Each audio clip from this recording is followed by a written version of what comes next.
Good afternoon. The occasion is world breast feeding week. पहले भी बताया 1 to 7 अगस्त एंड हर साल हम ये मनाते हैं हॉस्पिटल में कोई भी एक दिन 1 तारीख से 7 तारीख के अंदर। तो आज 5 अगस्त है। So we are going for world breast feeding week. All over world ये मनाया जाता है सो दैट हम जागरूक कर सके।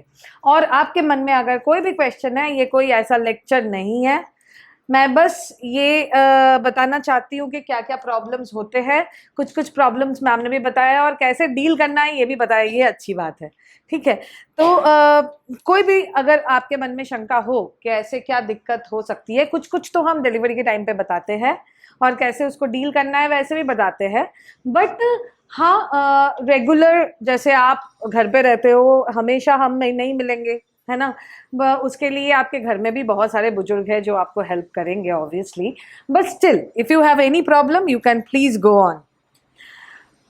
सबसे पहले बहुत इजी है स्लाइड, ठीक है, बस पिक्चर्स है, इसमें कुछ ऐसा नहीं है जो आपको समझ में ना आए। It's for you. ऐसा नहीं है कि ये डॉक्टर्स जो स्टूडेंट्स हैं उनका प्रेजेंटेशन है। It's for patients totally. Now what is breast feeding? Breast feeding किसको बोलते हैं? ब्रेस्ट से जो मिल्क निकलता है, ह्यूमन मिल्क, सारे महिलाएं इसके लिए they have been given that boon by God that कि वो ब्रेस्ट फीड कर पाए, उसी को ब्रेस्ट फीडिंग बोलते हैं। अब ब्रेस्ट मिल्क डायरेक्टली बच्चा सक्शन करके ले सकता है, या अगर नहीं निकलता है, कई बार हम लोग ब्रेस्ट पंप से निकालते हैं या हैंड से भी एक्सप्रेस करवाते हैं। ठीक है ना। ये कुछ आंकड़े हैं, बहुत छोटे छोटे लिखे हैं, ठीक है, मैं बताती हूँ। इसमें ब्रेस्ट फीडिंग के फैक्ट्स जो है, कुछ चीज़ें बहुत ज़रूरी है। एक जो चीज़ सबसे इम्पॉर्टेंट है वो है एडवांटेजेस, कि ब्रेस्ट फीडिंग क्यों करानी चाहिए, अच्छी चीज़, अच्छी बात क्या है इसके बारे में। बहुत सारे लोग ब्रेस्ट फीडिंग नहीं कराना चाहते आजकल, पता है। ये motivation, again it's a thing of planning and motivation, क्योंकि ब्रेस्ट फीडिंग कराना भी कभी कभी बहुत मुश्किल होता है। वो मोटिवेट होना, बच्चा पूरी रात जग रहा है, आप बैठे बैठे पूरी रात उसको ब्रेस्ट फीडिंग करा रहे हो, उसके बाद अच्छे से सक्शन लैचिंग नहीं हो रही है, मतलब बच्चा अच्छे से आपके ब्रेस्ट के साथ अटैच नहीं है, तो दर्द भी हो रहा है, दूध भी जम रहा है, और फिर उसके बाद आपकी नींद भी नहीं पूरी हो रही है, तो मोटिवेशन खोने लगते हैं ना हम कि क्यों भैया, क्यों इतना मेहनत करना, कि बॉटल तो मिलती ही है, फॉर्मूला मिल्क तो प्रेजेंट है, तो पिला दे, ठीक है। बट ये जो ब्रेस्ट मिल्क है, माँ और बच्चा दोनों के लिए बहुत जरूरी होता है। माँ के लिए क्या क्या होता है? माँ के लिए एक तो वेट लॉस बहुत अच्छा होता है। मैम ने जो बताया, योगा तो जरूर करो, बट ब्रेस्ट फीडिंग जरूर करवाओ उसके साथ। वेट लॉस बहुत जल्दी होता है अगर आप ब्रेस्ट फीडिंग कराओ। और उसके साथ साथ आपके लिए, आपकी फायदे की बात कर रही हूँ अभी, और उसके साथ साथ बहुत सारे ऐसे कैंसर्स है जिसको ब्रेस्ट फीडिंग प्रोटेक्ट करता है, ठीक है। It is important for mother.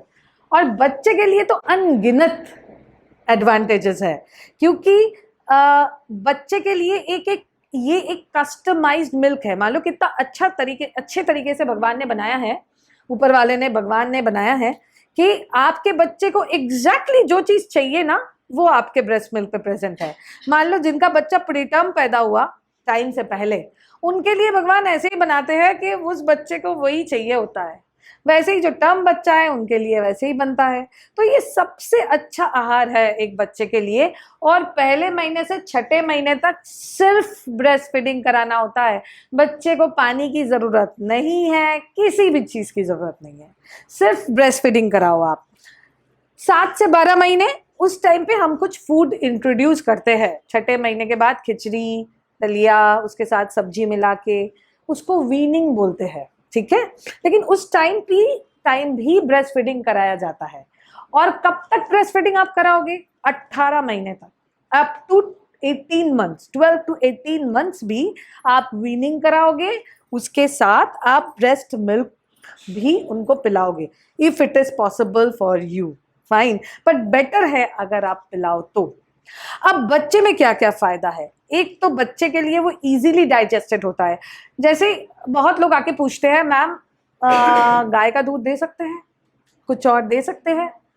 या बच्चा वो बहुत अच्छे से पचा नहीं पाता। एक तो उसमें आपको डाइल्यूट करना पड़ता है, 1 पोर्शन दूध 2 पोर्शन पानी, उसी में गड़बड़ हो जाता है। पानी भी आप कितना बॉयल करके दे रहे हो पता नहीं, उसमें इन्फेक्शन हो गया, कुछ हो गया।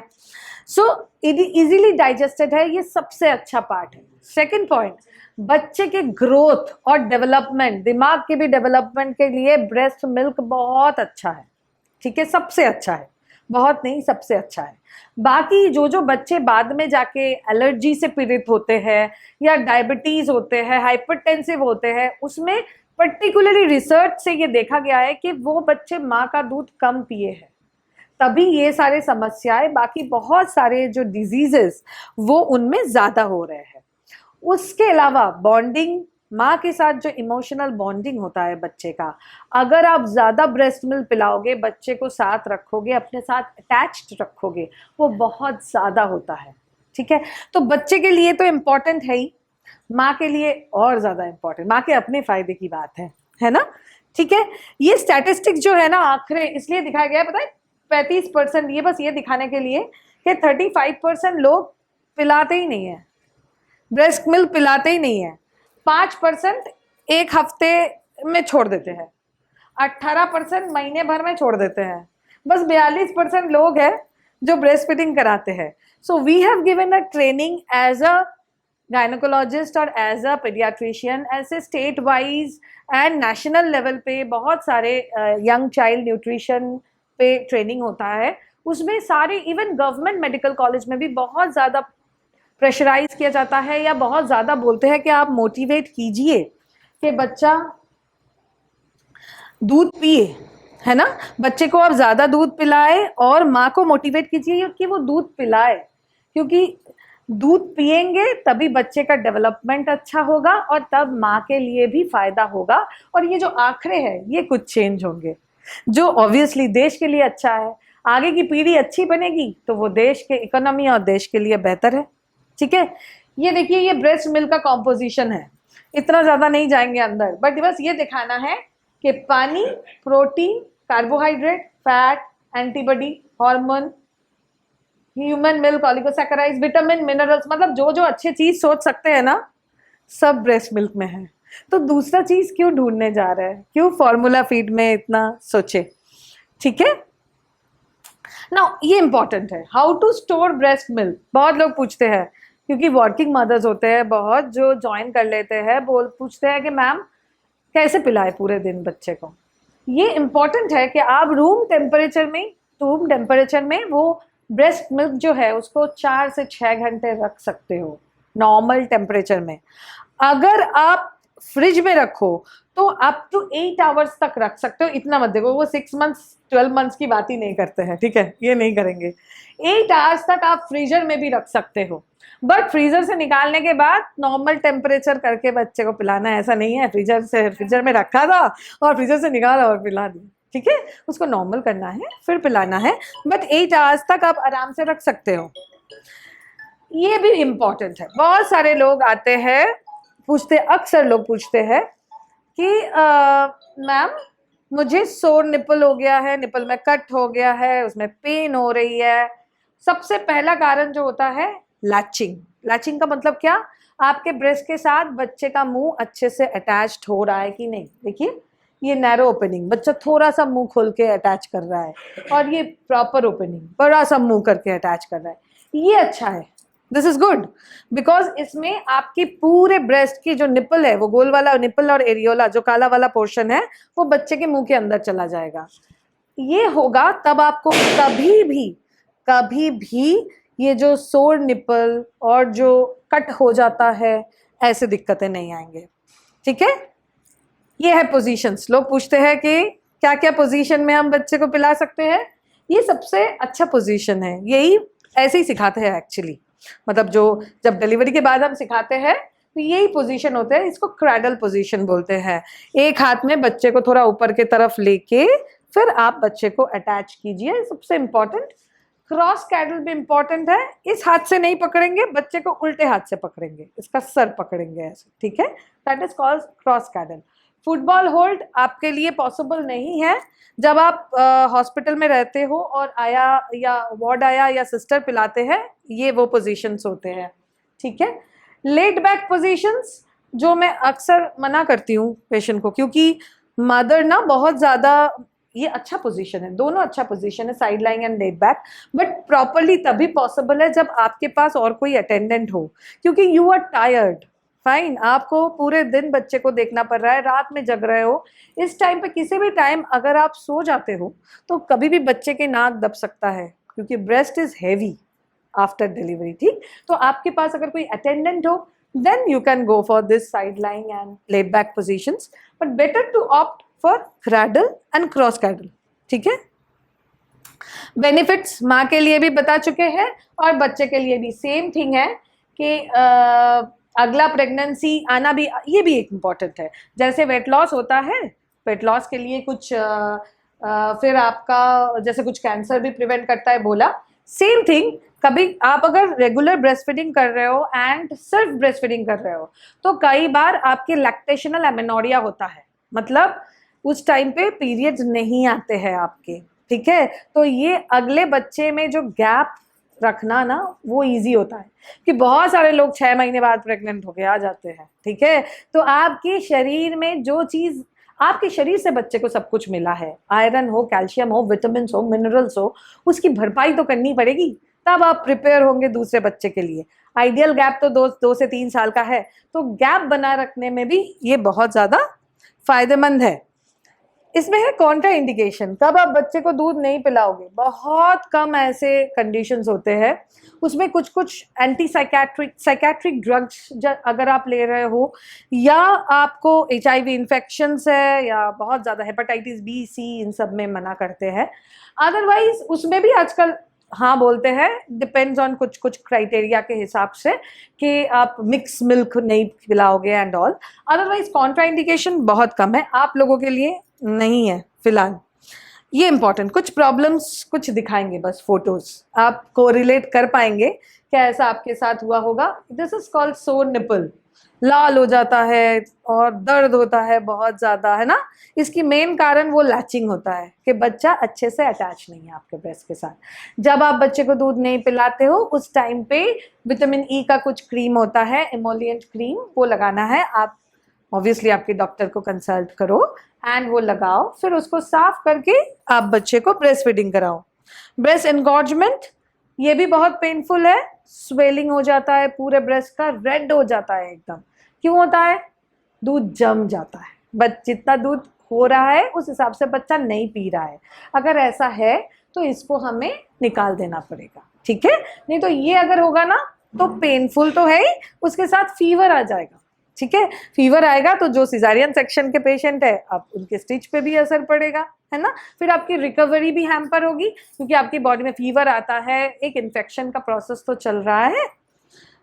ओके, देन है एब्सेस, ये इन दोनों के बाद की कंडीशन है, जिसमें ये कंडीशन तो होने ही नहीं चाहिए, इसलिए दिखा रही हूँ कि सोर निपल हो या जब आपके ब्रेस्ट में इतने एनगॉर्जमेंट हो जाए तुरंत डॉक्टर को दिखाइए, ठीक है। इसको मतलब ऐसे मत सोचिए कि ठीक हो जाएगा, ठीक है, क्योंकि इसके बाद वाले स्टेज जो होगा ना, इसको एब्सेस बन जाएगा। एब्सेस क्या होता है?